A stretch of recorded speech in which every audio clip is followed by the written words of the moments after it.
Holla ballers, what's going on? It's Preacher. And of course, we've finally had the quarter earnings come in and subs down again. Why? But I thought it was a good opportunity to actually look over Mr. Pandaria, because although they lost only 200k, which is trivial. Come on now. It's trivial. How long has Siege of Orgrimmar been out? Let's get a grip. How is that number not higher? Really? Amazing. Pretty goddamn amazing. We can look, in fact, that Mr. Pandaria was pretty bad. Lost nearly 2.5 million over the course of Mr. Pandaria. And as we move into another expansion, we obviously don't want a repeat of that. As long as it's not too small of a drop. What it's not is a positive, right? We didn't get a rise like we saw with the last kind of look at things. Subs did go down again, but to be expected. So what we should talk about, I think it's going to be interesting, and also start some nice debate amongst you guys, is the things that Mr. Pandaria did wrong. And then, of course, the things that it did right. Because one thing we can do is I've put a nice graph together for you here. Is you can see that clearly the release of Mr. Pandaria was really bad. Okay, really bad. Then the Throne of Thunder hit. You can see that there, and things started to level off. And in fact, it stayed pretty much consistent throughout the remainder up until round about now. So what was so devastatingly bad and hopefully will not be repeated in Warlords of Draenor? I would say, quite to the contrary of what we discussed maybe 3 months ago, is that, oh my god, Mr. Pandaria just has nothing going on, it's so boring. And now we're looking at essentially a brand new game. I've had more than one email referring to the idea that Warlords of Draenor is going to be so drastically different. Some people are worried about how different it's going to be. It seems to be a whole new game. Are you prepared for that? And yeah, feature heavy, if the Warlords. Feature heavy is what it is. When we came into Mr. Pandaria, obviously I played the shit out of the beta. I started giving you guys open ideas and looks at classes and how they were playing, some thoughts and ideas. And then I came up with a video called The Problem in the Mists. I was really very unhappy with how Mr. Pandaria looked. I thought it looked awful. The raid set out and the journey that we were going on in Mr. Pandaria was very convoluted. It was very flimsy. There was nothing to really hold weight. There was nothing solid behind it. There was no depth. There was a lot of problems, and I stand by my words of that video. I've actually had a bit of a phobia about going back and watching that video again. I just did, and I totally agree with myself, which is kind of egotistical, I know. But there was nothing I said in that video that didn't actually come true, really, especially in the first few months of Mr. Pandaria, and that results in a huge drop in subs. So what were the problems with Mr. Pandaria's release that hopefully we can resolve and not see again in Warlords of Draenor? I happen to think that in general, one thing we can say about Mr. Pandaria is that it was exacerbating problems that already existed and didn't do enough to try and fix them. Instead, it tried to band-aid patch them here and there to fix the problems that were started as far back, really, as Wrath of the Lich King, when things started to degrade, when we saw that raids were switching down to 10-man and 25-mans were being culled left and right. Content wasn't really working out. We had a truly awful start to Kata, where things were supposed to be equal, and they weren't, and then they kind of balanced out, and then raiding disappeared again. But we didn't do much in Mr. Pandaria to actually fix that. Didn't do much at all. In fact, most of the scenes and the way we played the game actually remained relatively the same. The big feature, of course, of Mr. Pandaria was, of course, pandas. Pandas were the big thing, which was hugely off-putting to many players. Most of the existing player base, and me included, actually saw the inclusion of pandas as a way to actually try and hit a different demographic of people, mainly the girls. Let's be honest here. I thought that mainly Mr. Pandaria was trying to target a lot of the girls that weren't into gaming but are in a very emerging demographic of people who are playing video games more and more every day. It's no longer a case that it's sort of nerd chic where girls are trying to tag onto games. I'm speaking in generalities here, but you know what I mean. Of girls trying to tag onto games because it was currently in. But in fact, the girls were getting a voice. A lot of girls have always played video games. It's become more accepted to talk about video games, even amongst guys. It's no longer considered like you're an absolute freak to play video games, which it was when I was a kid. And now, obviously, it was always seen, pretty much, let's be honest, it was always seen as a kind of weak thing for the girls to do. And it's no longer the case. So I think Blizzard tried to really target them with the pandas, because they're very cuddly.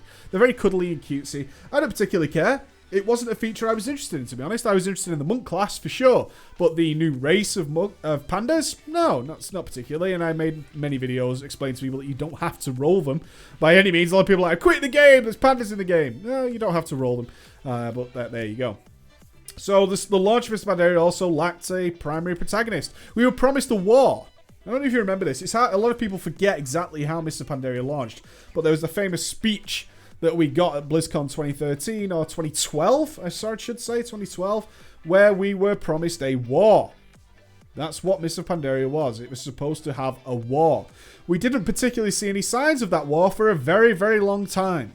A very, very long time. And that mostly came in the idea of rather weak daily areas down in the Krasarang Wilds. And some the actual relatively cool stuff I thought that went on down in the home city areas. That was alright. But with this war that we were expecting, when you tell players of a video game you're going to have a war, a lot of those guys expect to be a part of that war. I don't think any of us felt that way at all. I don't think any player can honestly say they felt like they were a part of the war. Obviously, there'll be a few who will say, yeah, I felt like I was contributing to the war in some way, or I was in the middle of a war. I didn't feel that way at all throughout Mists of Pandaria, and I did a lot of the casual stuff, mainly to make sure I was in tune with what everyone else was doing. So the war itself, yeah, it was just an excuse for different daily areas, which was reasonably abandoned at some points in order to make things like the Timeless Isle and the Sunreaver Assault and whatever. On release, we also had the Diabolical launch. Let's face facts, Mists of Pandaria's release was really, really bad. In fact, as many people stuck around as they did, I was surprised. There was no 5-man content to really speak of. The dungeons existed, but they were really bad. Really, truly terrible. And only to this day, they're just non-content. They're absolutely trivial, pointless exercises in time. If they didn't reward Valor points, I can't even see why anybody would be in there, to be honest. They're really, really terrible. They're terrible. We had no protagonist, no 5-man content. Content was actually extremely predictable, and they released what the content was going to be like. So as soon as the LFR launched and people saw the new content, they were fully aware that it was going to not be until the next patch that there would be, that's when it's going to happen. We're not going to see things like we saw in the past, where sometimes in patch 5.1 or something like that, we got some real major updates. And then in 5.3, and it might be a couple of patches, it might go 5.2 and 5.3, but with nothing going on. Then suddenly 5.4 hits and wow, now I got all this cool stuff. The unpredictability actually keeps people playing because you don't really know what's coming next. Blizzard menu styled it out and said every even numbered patch will have pretty much some major content in it, and in between there will be something light like scenarios and whatever to mix in with people. So people had a fair amount of time to actually leave the game. Simple as that. The launch areas involved dailies. There was no content. I think this is fair to say. Unless you started in a raiding guild, there was pretty much no content for you at the beginning of the game. What they had is massive amounts of daily areas, which rewarded very little reputation. And more to the point, they didn't need doing. This was actually a negative thing. Blizzard was quite open. It's like, everyone's complaining about the dailies, but you don't need to do them. The counterintuitive idea of that is there was nothing else to do for those guys. So now you've got people who are doing content which isn't that fun, and also doesn't really offer great rewards because they're not designed that way anymore. A lot of it was rewarding transmog gear or kind of fun trinkets, which of course would become more prevalent during challenge modes, for example. But still, these were dailies, which were pretty much the only thing to be doing just straight after launch if you weren't already in a raiding guild. And frankly, this was content that was designed to not be required. So Mists of Pandaria had this huge amount of problems at the start of the game. But they did some really, really cool stuff. Really cool stuff. We had things like the Pokemon battles. The pet battles came in and was hugely popular. Not popular with me personally, but my god, did that thing inspire people to keep playing the game. They actually loved it. Pokemon is one of the most popular games in the world, so it's not surprising that that aspect of the game really took off. The Brawlers Guild is genius in my mind. Not only is it wonderful to spectate, a lot of players don't like performing in front of other people, especially being judged. I get that. You don't want to walk in, everyone's going, lol, this guy's a noob, died on the first boss. What a loser. But it was actually a great spectators, and when the Brawlers Guild was around for a few months after that, and even to this day, there are plenty of people who hang out in the Brawlers Guild just watching people get on with it. Spectator sport is always very cool. Proving Grounds, kind of touch and go. They came in relatively recently, and they weren't overwhelmingly popular. They were okay with certain subsets of people who have this idea of getting a ranking in a challenge mode, or not a challenge mode, but completing a challenge, and then going forward and trying to get some very high ranks in the endless mode or whatever. But most of the new players who it was designed for, I don't think they quite got the grasp of it whatsoever. They just were like, I don't really get this. It's not fun. Or I assume, as Blizzard pointed out, some people were wiping on, say, the bronze difficulty off the Proving Grounds and had no reason to go further.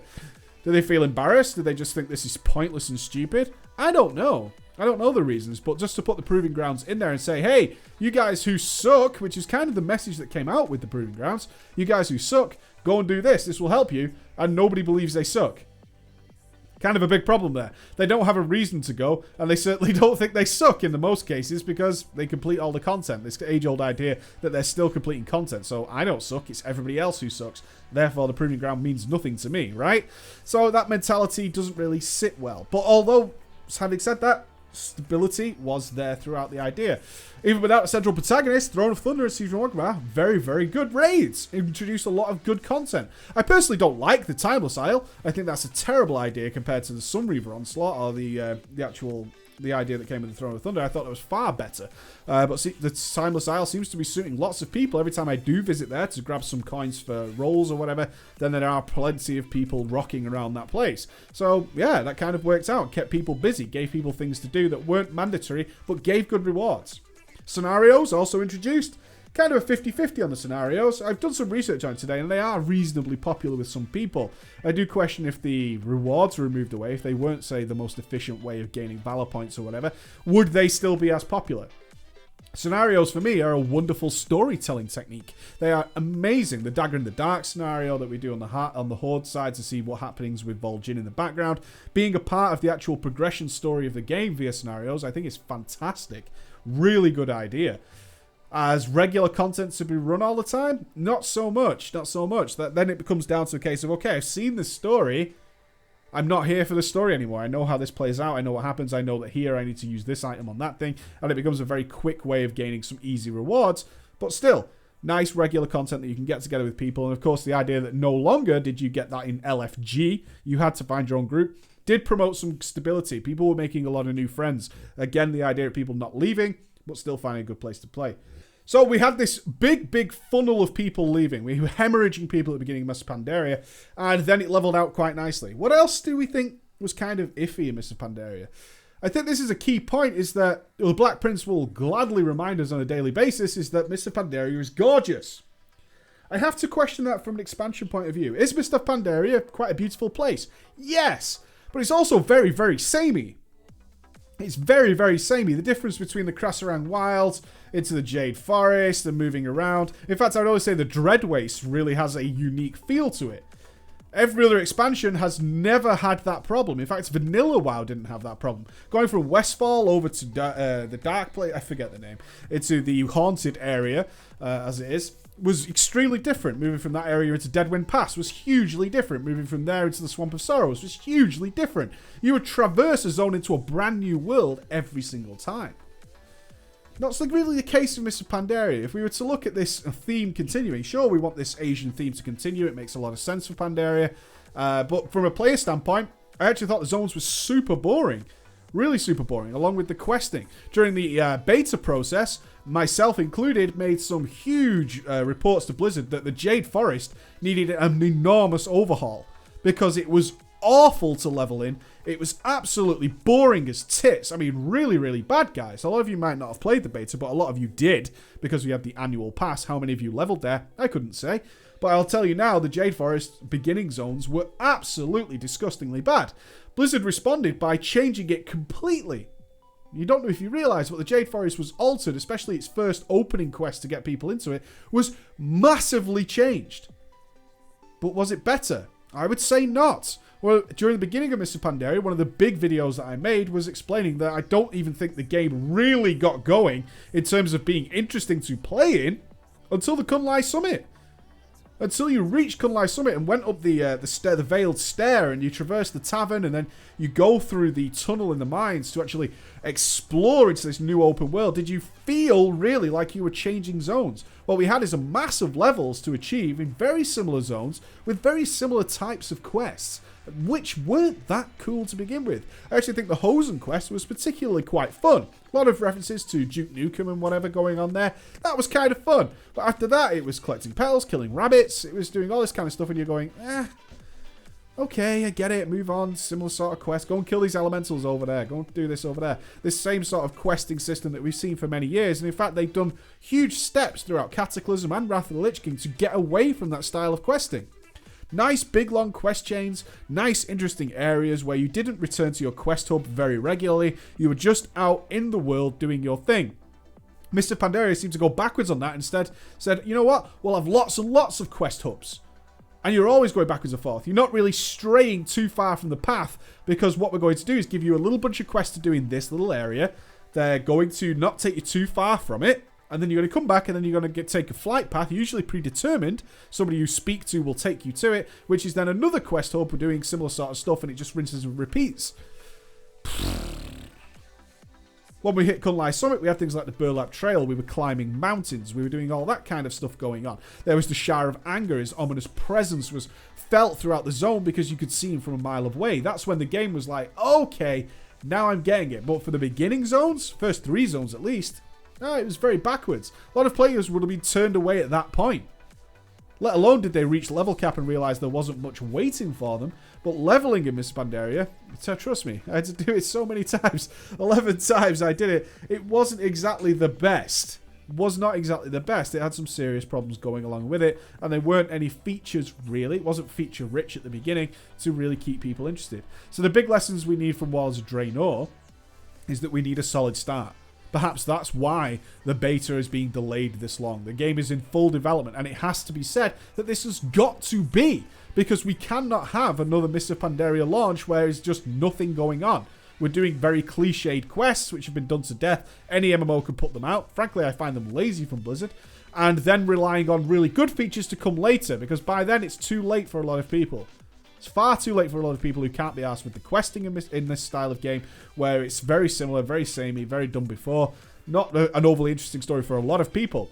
Mists of Pandaria contains some of the best RP and story progression in World of Warcraft than we've ever seen. It's amazing what happens. We have a new leader of the Horde. That entire journey is explained. The scenarios gave us a great insight into what was happening with the personal ideas of these people. But people had already left by then. What we can see with the graph is that the people who stuck around in Mists of Pandaria, some left, some joined, but mainly people just stuck with it because there was plenty to do, plenty of interesting content going on. But at the start, we just lost all those people. It wasn't there. Of course, there are people mixed in with the beginning of an expansion who just don't like it, which is fair. I don't think Mists of Pandaria grabbed anybody by the balls when it launched. And that's really important. It was the issue I had with Wildstar. Fine game, no big issue with it at all. But it didn't grab me by the balls in the first hour. It didn't. It really didn't say, you know what, this is fucking new. Boom, you paid your money for this. Get in there, get stuck in, because this is going to blow your fucking head off. Mists of Pandaria is pretty much the same. The beginning of the game was in a forest. Been there before. Compare that to some of the other expansions. Hyjal, where it easily turns from forest into a fiery wasteland very, very quickly. You're flying around, there's dragons, there's things like Barongeddon. Your very first zone has Barongeddon storming the fucking world. All very cool stuff for a WoW player. All very, very cool stuff. It's such a nostalgia going on. There's little tunnelers taking us to new zones. Or you went over to Vashir, for those of us who liked it, and you're in an underwater zone, riding fucking seahorses and doing all sorts of crazy stuff. Massive change to the style of play. And we can forgive, in those situations, the standardized questing system. Because, frankly, I'm riding a fucking seahorse, and I'm fighting Murgle Gurgles underwater, and I'm kind of having a cool time. And in Hyjal, I've just experienced crazy stuff, and plus the XP is really cool. And you know what? The next zone I go to, going back to this idea that most of Mists of Pandaria looks very the same, if you consider Hyjal, compare that to Uldum, compare that to Deepholm, compare that to all these kind of areas, and you're in a totally different world every time you did a quest, right? Every time you moved on from one zone, you were in a very different world. Were you in a different world when you went from Jade Forest over to Valley of the Four Winds? No. There was just less trees, but it kind of looked pretty much the same. At least to me. Of course, this is all subjective, so some people will disagree, but the numbers certainly seem to back that up. Wilds of Draenor being delayed is probably a really good thing. A really good thing. There were suspicions at the beginning of Mists of Pandaria that it was a little bit rushed. A little bit trying to get it out there. But how long can we really wait? Subs have dropped a little bit. They're going to be hemorrhaging subs now, realistically. Siege of Orgrimmar is just going on for far too fucking long. There's no one who can deny that. Blizzard would struggle to find an excuse as to why Siege of Orgrimmar is the only big content that has been added. We need more. Need more stuff, and I don't think a pet battle is really going to make it count unless it's particularly great. Alright, let's hear your thoughts on it, guys. Bye.